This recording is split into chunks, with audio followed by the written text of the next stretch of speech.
Once in a peaceful kingdom, lived a young man all by himself named Uch.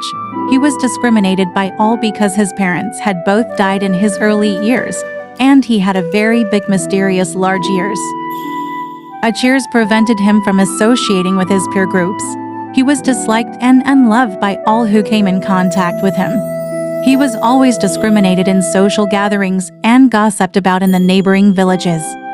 They said all sort of things about him, and the ladies distanced themselves from him. They couldn't imagine dating someone like him, not to talk of being married to him. They would hiss and hiss whenever they saw him.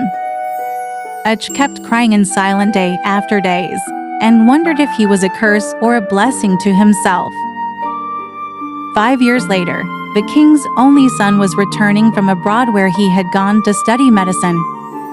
On reaching a narrow road, he was greatly attacked by some evil witches and was taken along with them to their evil place of dwelling. The prince guard quickly told the king about what has happened, and the king was greatly disturbed. He quickly sought the help of the great chief priest, but he said the gods were silent, and there was no available solution. The king disregarded his words and immediately passed a message to the villagers that there was trouble in the land, and anyone who could help would be rewarded abundantly. Uch, who was returning from the farm, sat under a tree after being exhausted and dozed off. Few minutes later, he could hear the voices of witches and a tiny other voice screaming for help. He quickly held onto his ear and followed the witches' sounds with the help of his ears. He got to the evil dwelling and saw the crown prince. Quickly he went to the palace and informed the king, who dispatched his guards to the forest to rescue the prince.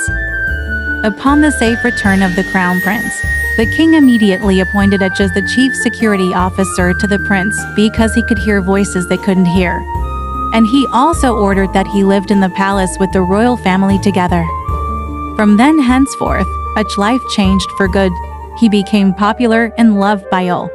He was also highly respected, and lots of ladies admired him from afar because of his fame and position as well.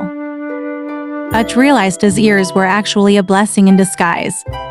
Be happy wherever you are, and be proud of who you are. There's a purpose and a blessing. God's plan never leaves.